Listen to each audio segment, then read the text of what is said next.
Welcome to Cosmic Comics, Games and Collectibles, your zen of geekism. We carry comics old and new, magazines, toys, games like Pokemon, Magic, D&D.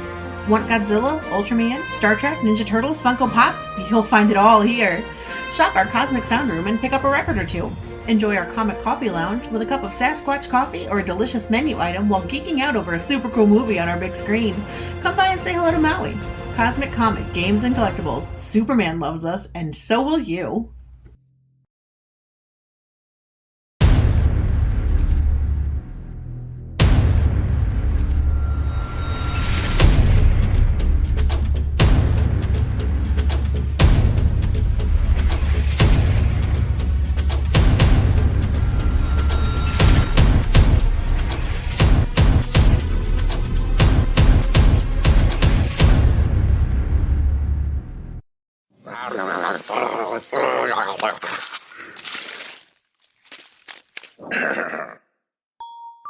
After centuries of Christmas, we would join forces with Krampus to take control of the North Pole. Those who died that day would not come back to haunt us. It would be the one we left alive.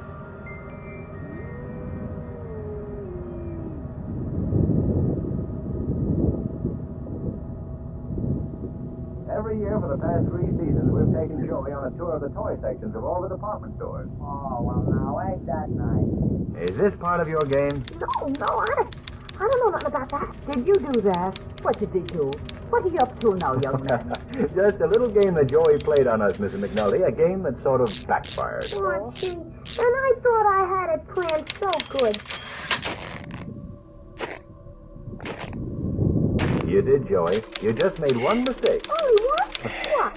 Those notes were all in your own handwriting. The same handwriting you used in your notebook. What do you know?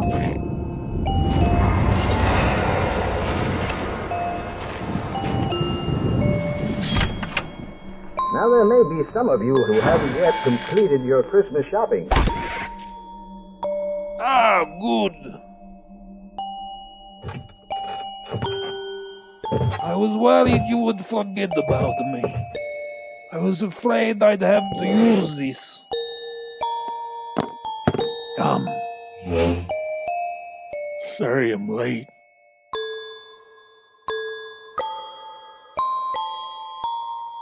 I'm ready.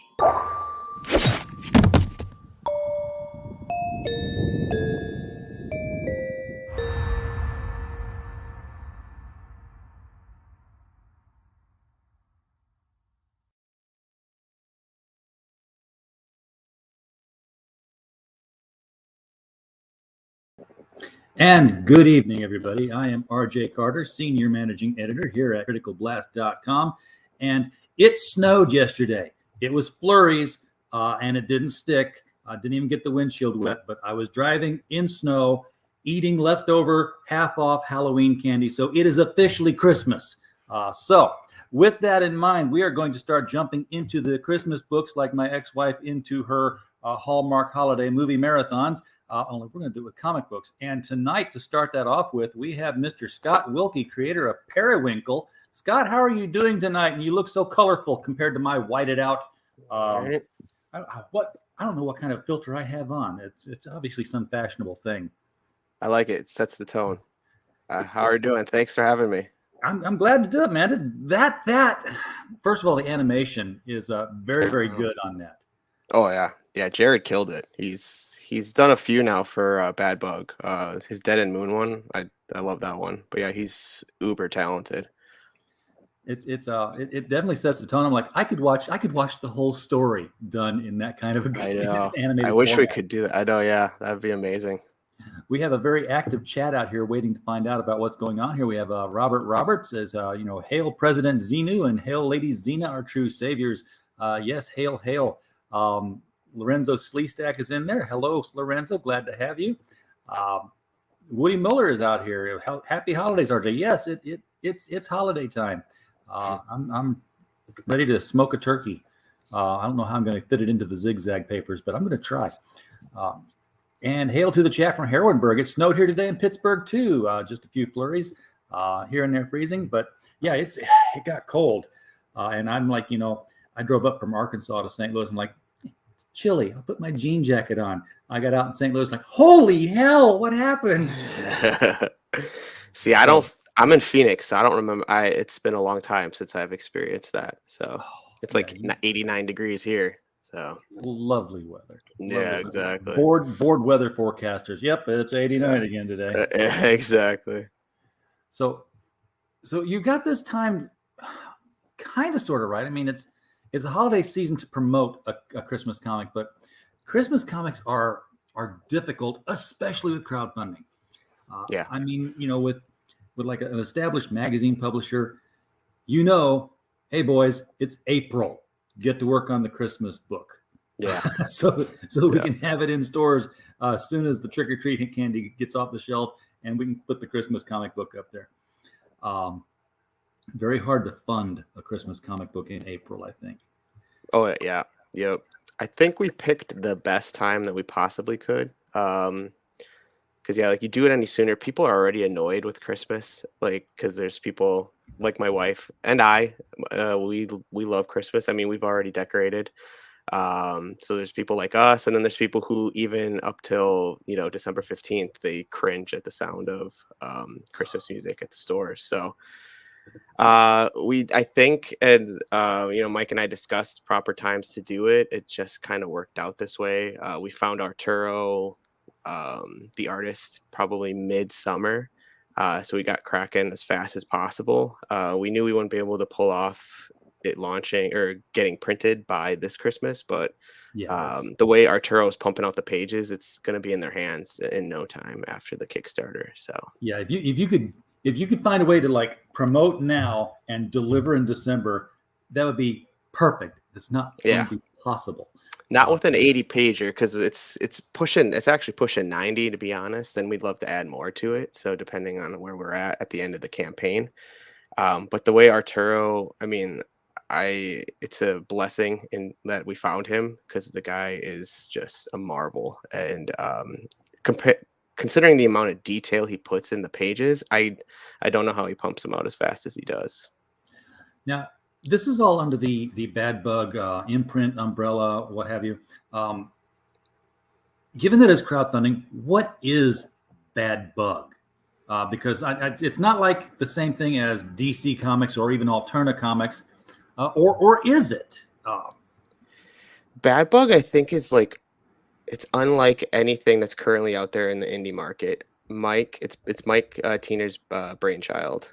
And he is looking for just the stories that you don't know you want. It started off with his like Black Jacket series. These kids that hunt the supernatural, the occult. He's got Midnight Highway, which is a blast. Midnight Highway is fantastic For sure. And we just ran a review last week of Pocus Hocus, which is also a surprise hit that I think people should be more aware of. Yeah, Alan came out of the gates hot. Alan and Will came out of the gates hot with that series, and they're pumping away at that thing. I mean, they're gonna have a trade paperback in no time, and it is just a whole lot of fun. And again, it's one of those, you don't think you're in the market for it, and then you hear the premise, you're like, oh my god, I want to read that. Yeah, absolutely. So that's totally what Mike is keeping an eye out for, and he's very particular about what he wants under his brand. So I was very flattered that, because we were working on Undercity Tales, that's another one I helped him with in 2019. We were working on that one. And during that, Bad Bug was just kind of like a spark in his mind. And so he was asking if I had any ideas for to launch under his banner that he was still developing at that time. And I had mentioned Periwinkle, a story about, Santa's murdered by Krampus. There's an elf that goes on a revenge spree, and he was like, hey, call me, I want to talk about this. So that was back in 2019. 2020 happened, and I didn't write anything because 2020 was a freaking cluster. So it was the longest hiatus of time ever. Exactly. But Mike was diligent and tenacious, and every month or so he would be like, hey, where are we at with the Periwinkle script? And it went through a few iterations, but eventually, yeah, we got to 2021. We got it cracking. Then we went through a couple artists. But yeah, long story short, yeah, I mean, Bad Bug's doing, I think, something that a lot of the indie creators, I mean, we're all doing different stuff, but I think the stories we're tackling on that under that banner are extremely unique. So yeah. Okay, and once a book has gone through crowdfunding, it's actually available on it's a web store. You can go buy the books after the crowdfunding's over. Yeah, that's and yeah, I think we're still in development on that. But since it's all so fresh, he's really coming out of the gates hot. Honestly, I mean, the number of titles he has already under his belt. But yeah, that's it's a the whole ultimate new goal. frontier of comics publishing, thanks to all this crowdfunding. Oh yeah, available. It's there's so much new good stuff because it was getting kind of stale. Oh yeah, for sure. I love comics. I've got 30 long boxes right over here stacked. Yep, same. High. So I can't say that I don't love the medium, but I just wasn't finding anything that was pushing me to put money down. That's how I felt too. I mean, I came on the scene. Geez, what was it? 2014. Legend of Everett Forge. That's my story back there. Steampunk Western, robots in the Old West. I couldn't find anybody that wanted to touch it with a 10-foot pole. Oh. I found Lee Giles with About Time Comics. He took me under his wing, taught me, the tricks of the trade. Got that one published. I met Mike at the same time as I was doing that one because he came out with what was it, Dragonfly? Okay. So yeah, we were all looking for new stuff because I mean, even at that point, 2014, I felt like the industry was saturated with superheroes, and I didn't want to do a superhero story. I knew that would be an easy one to knock out. It would be easy to market, rather, not necessarily easy to write, but easy to get viewers. I mean, it's hard to sell a steampunk Western about robots in the Old West. No one even knows what to compare that to, so they can't, rationalize that in their head. But like, if I come up with a superhero story, they're like, oh, that's like Superman, that's like Batman, etc. I'd be much more interested in robots in the Old West. Of course, I was that kid who was into GI Robot when DC was publishing World War II. I'm like, robot in World War II. Tell me more. Right, that's what I thought too. But I had my initial Kickstarter for Everett Forge failed miserably. I think I made $600 on a $6,000 goal. I felt extremely defeated. But thankfully I did run in message Lee. Lee was very supportive over the whole thing and helped me. And Mike too. I mean, Mike, because I was like, I think I'm done. I'm not going to do this anymore. And Mike's like, nah, you got something here. So let's keep going with it. But yeah, I've been very fortunate to have the creators that I've had come into my life at the right times. So now Periwinkle is an 80+ page book. We'll just call it 80+ for right now because it's growing up. Yeah. And getting bigger, all story, or at least mostly story. I'm thinking it's not like 30 pages of story and look 60 pages of pinups. Everybody drawn an 80 pages story. Yep. Is it all one and done, or is this like introducing Periwinkle and his ongoing quest of revenge?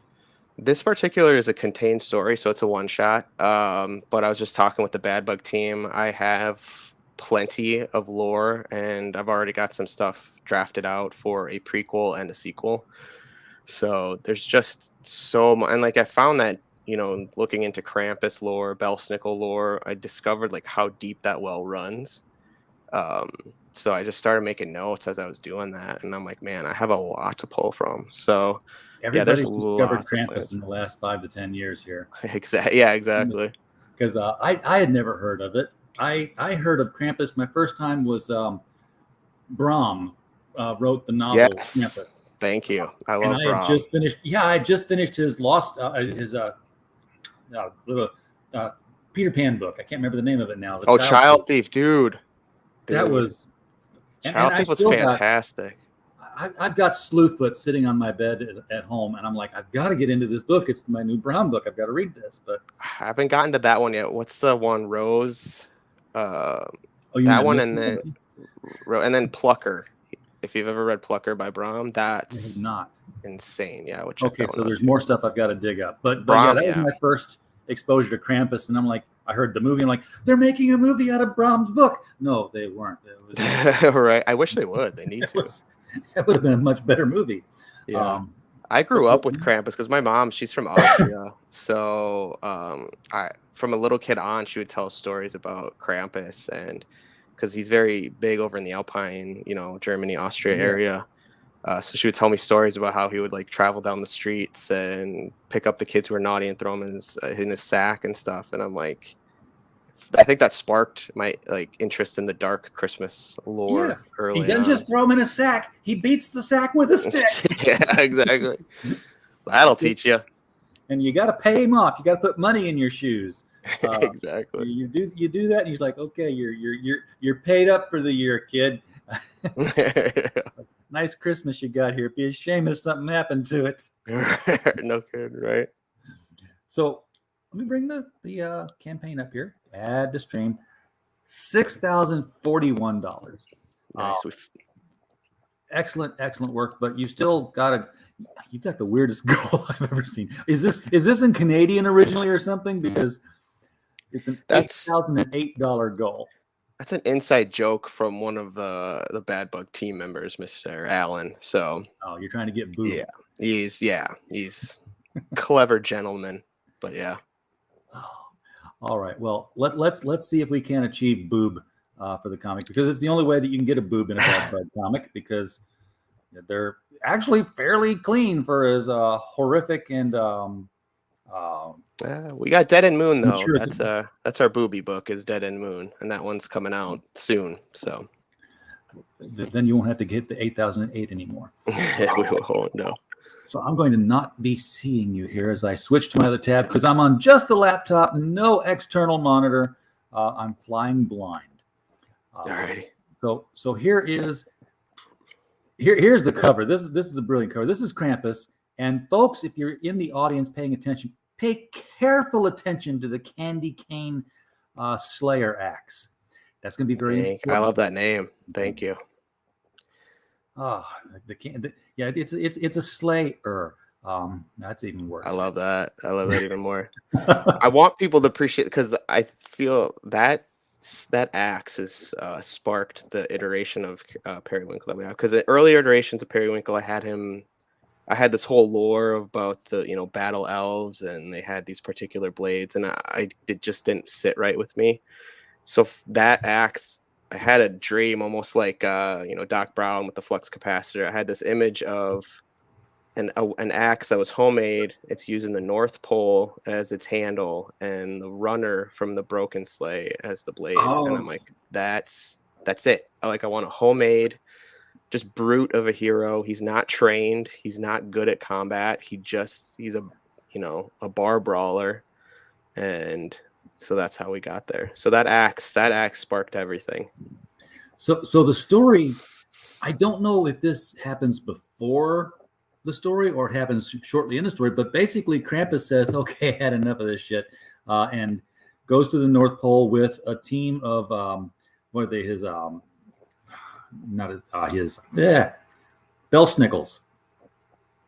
The Belsnickles actually, interestingly enough, because I know Belsnickel and Krampus are technically interchangeable, especially in German, Austrian lore. They're basically the same character, just each area different areas had different versions of them. In my world, they both exist. In my world, both of them served a purpose under Santa's reign. So they both had a sort of vendetta against Santa. So before the book even picks up, Santa's dead. Okay. So yeah, it picks up in Periwinkle's quest, and there were 4 elves under Santa's reign that also coordinated this coup with the Belsnickel and Krampus. So by the time again that we pick up, 3 out of the 4 elves have already been murdered, and then Periwinkle, the first 5 pages is him getting that 4th elf, which just so happens to be his brother. I was going to say, I thought it was his brother from the preview pages as I read it. Yeah. So, we already start with the Shakespearean tragedy within 5 pages. So you're coming in hot. And I don't know who you got to voice the video, but you could tell by the way the line was delivered.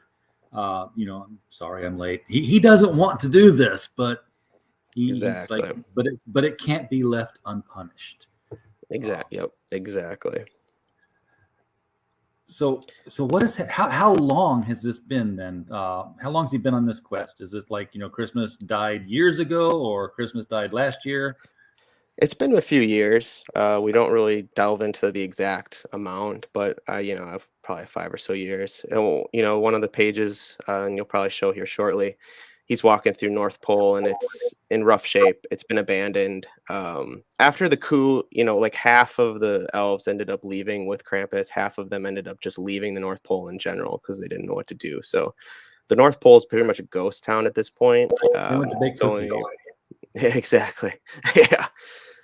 So it's just Periwinkle and then another character we haven't shown yet named Alabaster. He's sort of the surrogate father for Periwinkle, but it's been a while. Pumpernickel, he's kind of in hiding, so he's low key going under the name P.Nickel. There's supposed to be a little joke there, but so Perry's been on the hunt for his brother because he was one of the main contributors or main members of the coup. So he's been in hiding. He knows it's coming because he's heard the other three elves that were involved have already been murdered. So we see him here in this page. He's typing away at his last will and testament. So he knows it's coming. Yeah, and I'm hoping that the story tells us why they supported Krampus. Why For sure. why they had aught against Saint Nicholas. Definitely. And my biggest thing with villains is like I want them to be understandable. Like I want you to almost be like, okay, I can kind of see why they did that. And I think I've achieved that with Krampus and Belsicle as to their motives behind it. And that all plays in, how they manage to coerce or tempt the other half of the elves to follow suit. Yeah, you can get a really good shot here of the axe here, where it's broken up, and how the North Pole is split around it to hold it on. It's tied on with wreath and garland. Yeah, that was Arturo. And again, I got to give a shout out to the artist we found, Arturo Mesa. The dude is a genius, and I can show. I mean, I had a rough draft. It didn't look like that, but the lore just behind all of his design choices, I'm like, that's genius. So yeah, he came up with that idea to wrap it with garland. I had it just wrapped with like a rope or some kind of banding, but the idea of garland wrapping it was just chef's got mistletoe and berry hanging off of it. Yeah. He is the ghost of Christmas past, because Christmas is past. And do you, I won't ask you how it affects, but do you show how it affects the world at large, that the Christmas is gone? In initial scripts, I had a more worldly view of what's going on outside and how it's affected. I liked the idea of keeping it more contained and just how this world and their worlds are affected. I felt like it personalized it more and made it almost too Avengers-esque, this big picture, like the world's in doom type of thing. So I liked kind of just seeing how we do see what happens to kids. Those pages are coming up. We'll be showing those too on the Kickstarter. Arturo's actively working on those, but we're going to show what happens to the naughty kids. Okay. But we don't delve into like what's happening in like New York City or stuff like that. Okay, yeah, because Krampus is in charge now, so surprise Christmas. Guess what happens this year, guys? Exactly. Yeah.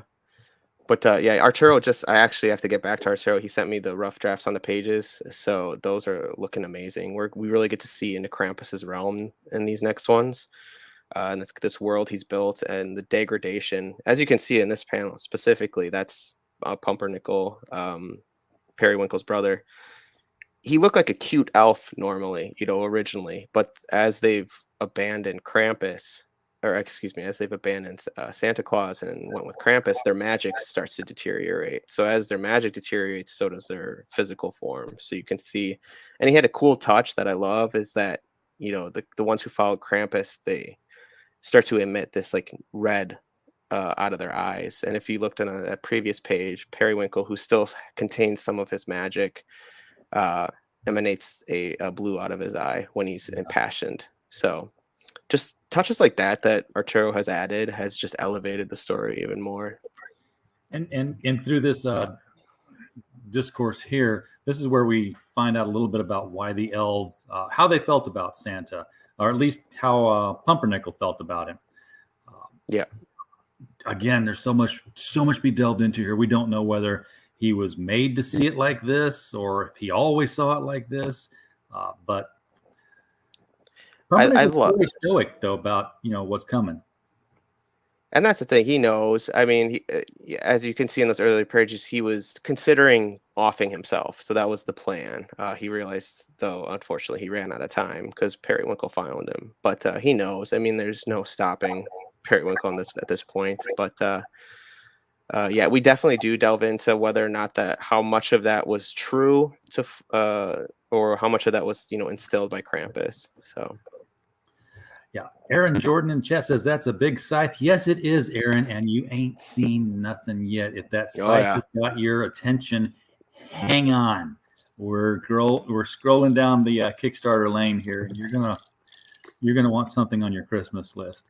And this page I love. If you want to scroll back up real quick, Arturo again injecting his genius that he modeled, because I told him I wanted the North Pole kind of on a hill looking majestic. He modeled it after a Christmas tree, and he actually found German designs, which I wanted the North Pole to have a German aesthetic. And he found a design of the building of the North Pole, the workshop up top, that could look like a star. So somehow he made this genius look of like a Christmas tree with a star on top, and it's just very cool. Genius, yeah. And as you can see, you can get a better shot of the star that way. Exactly. And he's got blood on the gate because again, there was a coup that ended up happening, and there was a violent little mini war, so to speak, between the Krampus followers and Santa. It's very much very echoing of Paradise Lost. Yeah.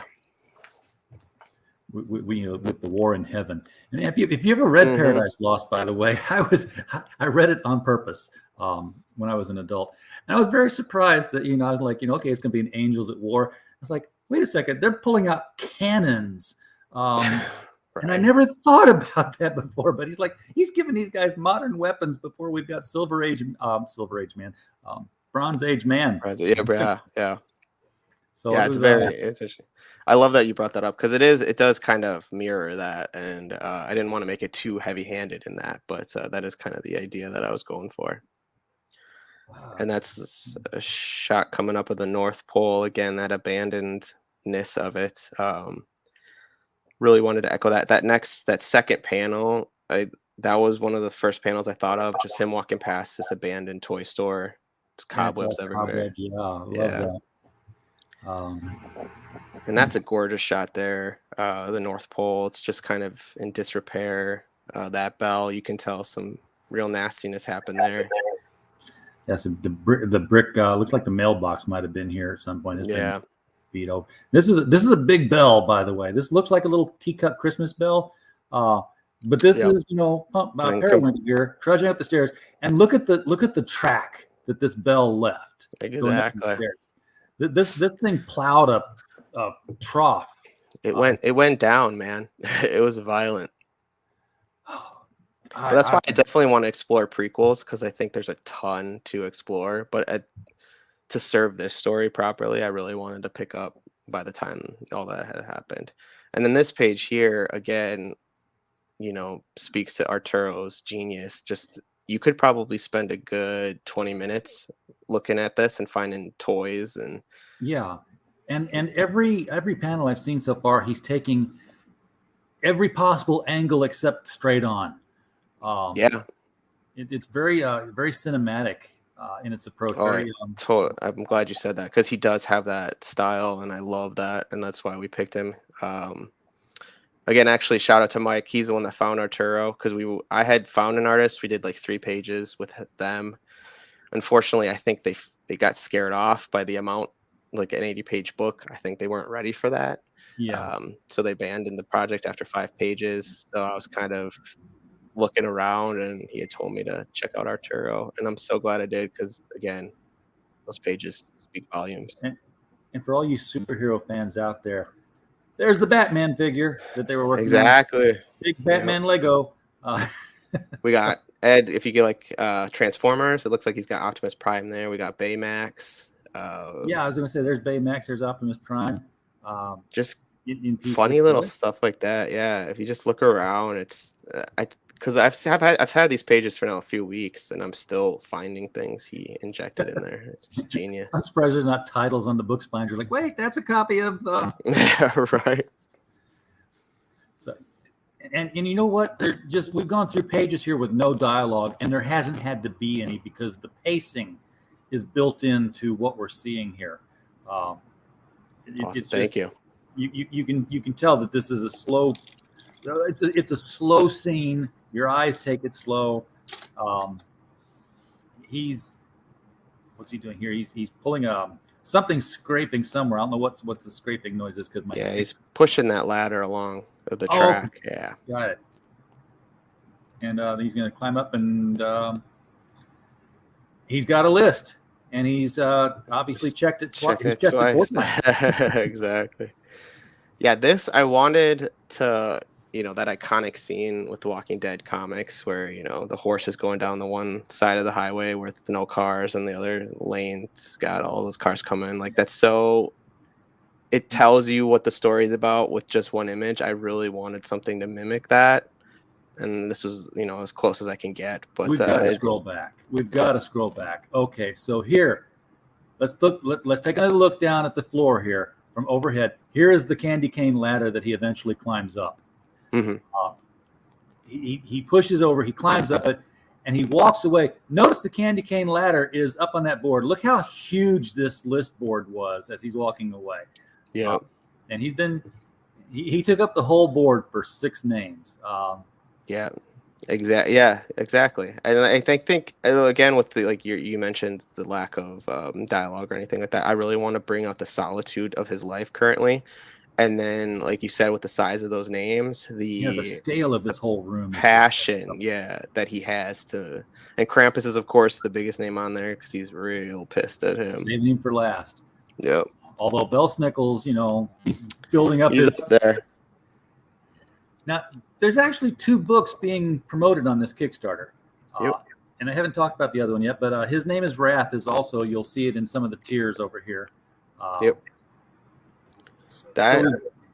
That's Mike's brainchild, and it is amazing. I'm jealous because I was trying to come up with a mech story around the same time as he did, and then he came out with this. I was like, all right, forget it. It's a mech versus the legions of hell. I don't know how you can possibly get cooler. So I kind of stopped my mech story because I'm like, he knocked it out. But it's a fun script and it's action packed, full that first issue. And he's got the 2 variant covers already. So the fact that he combined these onto one, the deal you can get Periwinkle and this, it's insane to me.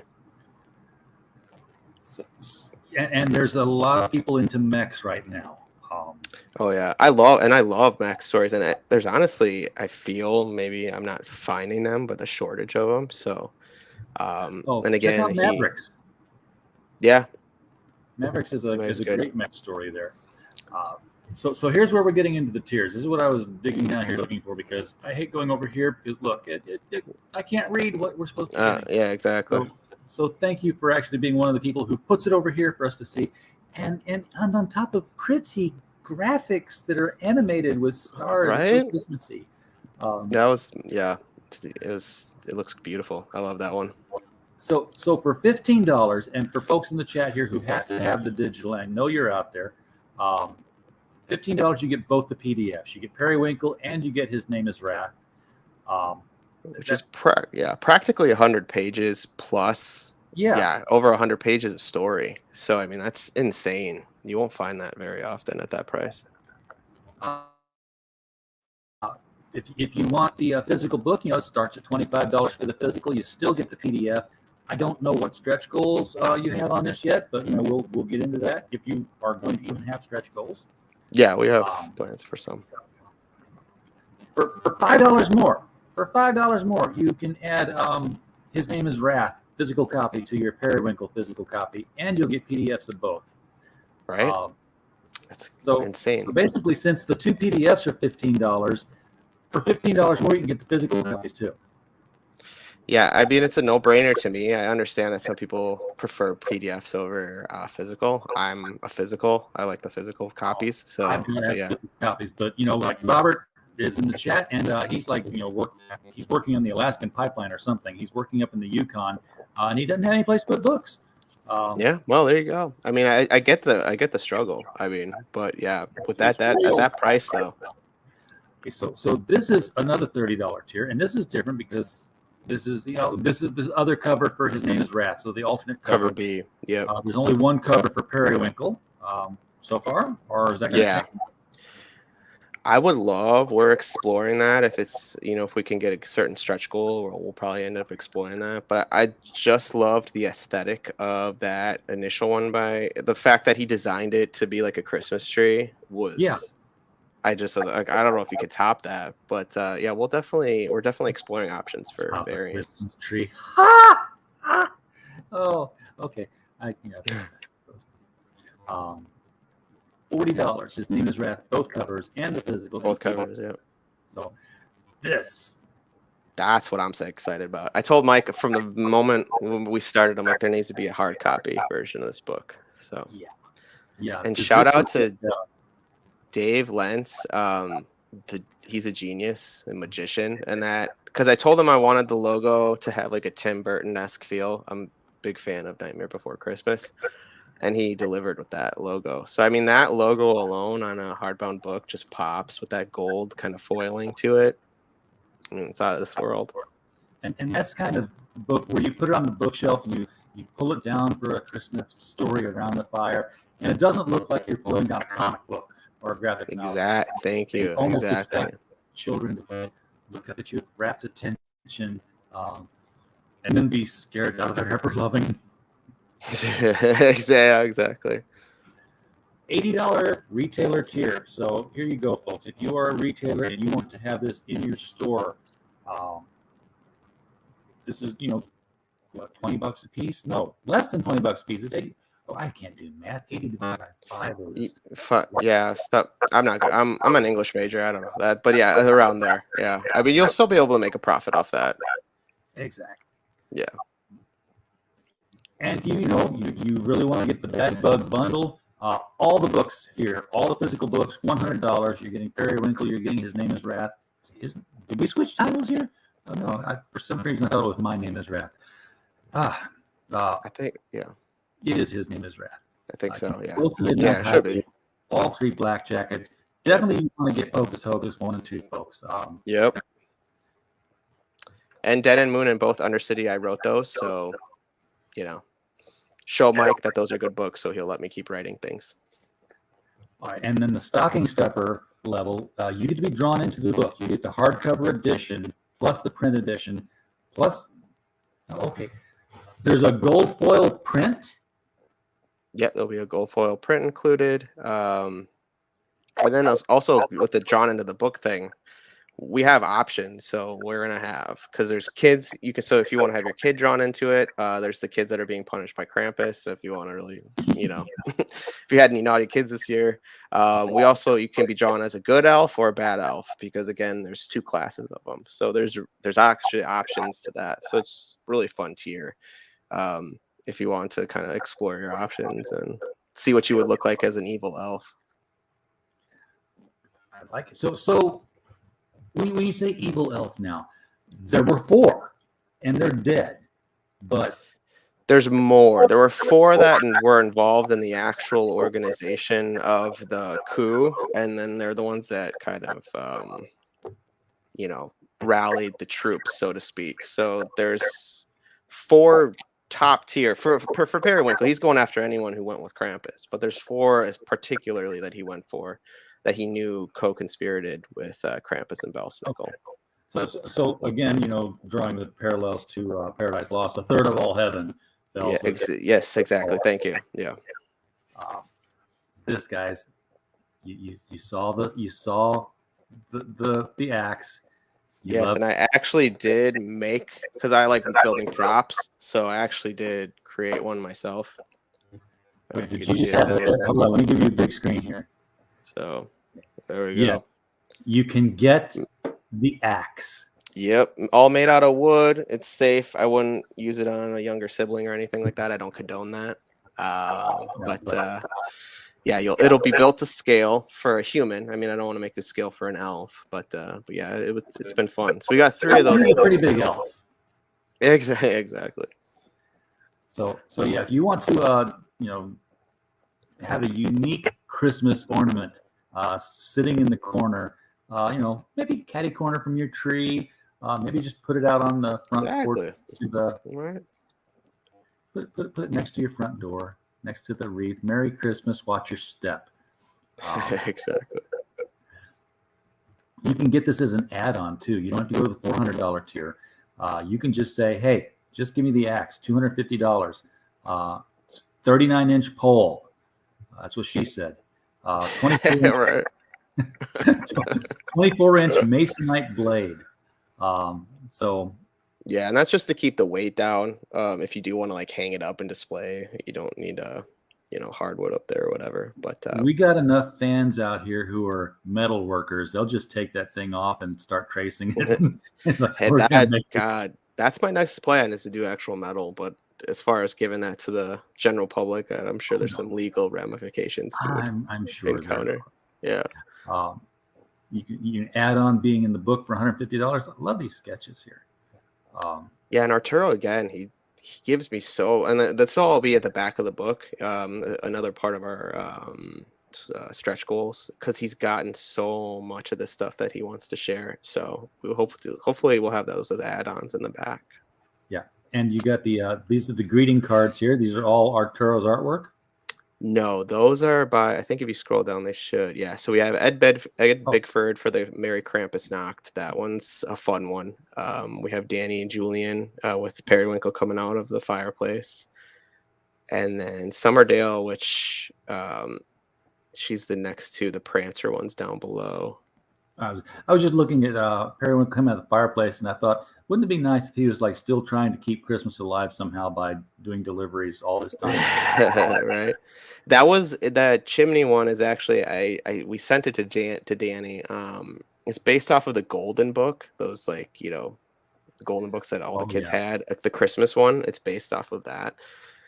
And she does this cool like punk rock gothic style that is super fun. So that looked really cool. And I wanted to work with Summer for the longest time because she's got this very Brom-esque haunting style. So she did 2 versions we were thankful for of Prancer, which is in the story, all the reindeer are killed off by Belsnickel except for one. Prancer's the last remaining reindeer, and she's the Periwinkle's companion, best friend, etc. Because her eyes are glowing red, and I got worried.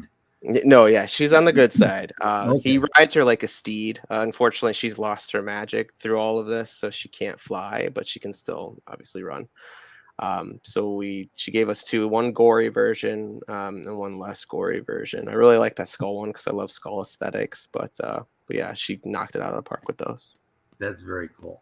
And we got some postcards here, probably 4x6. Yeah, and those are done by Terry. I'm probably butchering the name. I found him online or on Instagram, excuse me, because I was looking for if you're familiar with those old school Krampus cards. I wanted to mimic that style. I was just about to say it looks like they're the old world Christmas card styles here. Yeah, because in my mind, like Santa's dead. It's now Krampusnacht. So these are the type of things you would find out on the store shelves, etc. So just killed it with those. So you got a sticker pack here. So the sticker pack is by L. Nichols. Yeah, those are fun. There's the can coming out of the present box, the candy cane shank, which is just hilarious, and then of course the Christmas Slayer, as you said. I love that name. But yeah, this is candy. You could do that. That would hurt. But Yeah, for sure. Shanked with a candy cane. Ouch. So, wow, we're down into the world of bad bug now. So, because it's a bad bug. Oh, but we're looking at stretch goals. We were into the stretch goals. Is that where I was? Did I miss that? Yeah. So, no, well, that's one of the first ones we're mentioning. We got a lot more in store, so hopefully we can hit those. But the first one, that was Mike and Alice's idea of doing like a bingo, because there is so much packed in each page. They came up with the cool idea of and it enhances your rereadability of the story as well. So as you go through, it'll be like, I think I remember that on page whatever. It'll be like the Batman toy. So you could go to page 8 or something like that. Yeah, it was a really smart idea. So that would be included if we can hit the 12K goal. I'm hoping for rereadability already. I think there's a lot with Arturo's art that you'll want to revisit the story, especially on like Christmas Eve. I think that'd be awesome. But yeah. All right. Well, that does bring us to the end of the crowdfunding page here. I'll scroll back up to the top to see. Hey, we went up during the stream. All right. 114. There we go. And Scott, here's the deal. If a campaign goes up while it's live on our show, we take all the credit for that happening. Feel free to. Thank you. Because we struggled with that 5 to 6K. We had some dropped backers, unfortunately, but that's gorgeous looking. 61. I'll take it. We call that our shake and bake moment, and that's when we get to play this. It's shake and bake, and I help. I love that. So that's for our viewers, whoever was out there who got in and backed this. That's awesome. Well, that's awesome. It's 20. It's only been up. It's only been up for 3 days. That's right. I got the email. So this is a fantastic amount of backers. This is not your first rodeo either, though. So you know what you're doing. You've been here. Yeah, I mean, I've done 3 on my own. Mike's done way more than that. So that's why I was thankful he was going to run this on the Bad Bug page, because he's perfected the art. He's great with all the the GIFs and all that stuff on there. So, but yeah, got a good team at Bad Bug. Yeah, definitely. Folks, when you see Bad Bug, pay extra attention, because I've gotten to read a number of the Bad Bug books, and I've not come across a bad bug book yet. Right? No, I've not been impressed with Bad Idea, but I have, been really impressed with Bad Bug. So yeah, they're continuing to build out their library. They're constantly bringing on new talent. So there's much more to expect from Bad Bug. So keep your eye on them. So Scott, I know that you talked about wanting to do maybe some prequel work, or maybe some other side stories in the Periwinkle universe. What are you doing once Periwinkle's out of the way? What's your next plan? Well, I need to get back to Everett Forge, because I'm on issue 3. I'm hopefully doing a 6-issue run on that. Issue 3 was just a real cluster of a situation. Ran into a lot of delays with that one, so I was very stressed by the end, and that was I think 2020 was when it finally got completed and everything, and I was just kind of burnt out on that story, and I needed a break from it, and that's when Periwinkle thankfully came in. So I'm going to finish up Everett Forge. I got script 4 going. We're continuing on with Dead End Moon. I've written the script for Dead End Moon 2, so we'll start working on that. Undercity Tales, we're looking at starting that up again, so we'll head into issue 2 of Undercity Tales. And then for About Time Comics with Lee, he had a great idea, and unfortunately the Kickstarter didn't fund, but I wrote a book for him called Red Scare, which is a zombie story about how the Russians invaded America, and part of their whole operation is that once the Russian soldiers die, they come back as zombies and they spread the plague. So I wrote that one for him. Unfortunately, it didn't fund, but we're going to relaunch probably early next year. I think it just got buried, unfortunately. But then I'm going to start on Red Scare number 2 for him as well. So there's a lot coming down the pipeline. All right. Well, folks, if you've not done it already, the link for this is over in the top of the chat. I pinned it there for your convenience. If you're watching this on replay, of course, it's also right below the video, right down there. You can click on it, go out to Kickstarter, throw some money at this thing. 27 days left. Remember, this is Kickstarter, so 27 days means 27 days. There's Yep. not another 30 coming after this, and then you can go get it while it's in demand. At your leisure. No, you have 27 days to get in Yep. on this one. And those hardcovers are, I just want to say, those hardcovers are limited editions. So if Are you they want a signed? hardcover, we're just trying to figure out the logistics of what can be signed on it, but we're hoping. We got some plans. I figure Arturo is, somewhere in another hemisphere. That too. We're doing signed copies of our book. We don't do comic books, but we are a publishing house, Critical Blast Publishing. We've done some horror anthologies, some fantasy anthologies. A year and a half ago, we did an anthology called The Devil You Know, which was people's encounters with the devil, and either signing contracts, having tea, getting into arguments, getting drunk at a bar, whatever. It's you met the devil. It was successful enough that we decided to do it again. So we're doing The Devil You Know Better, and we're going to have this time we're going to do a crowdfunding effort for a special edition of it, because two of the writers so far in this are going to be Mike Barron and Hart Fisher.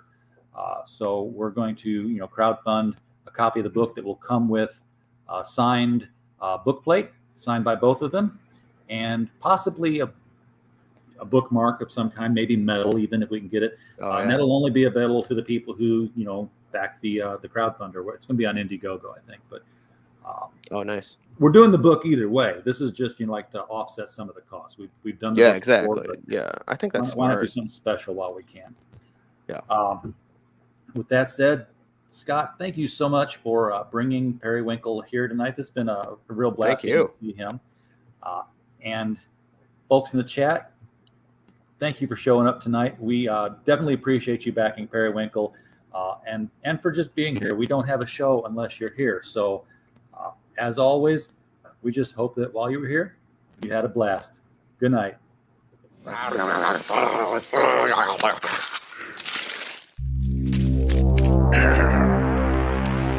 In the barren wastelands of this scorched earth, all who opposed the Legion were made into examples.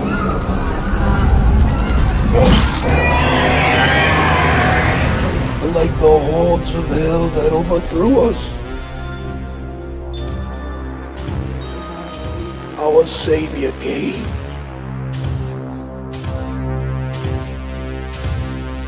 And his name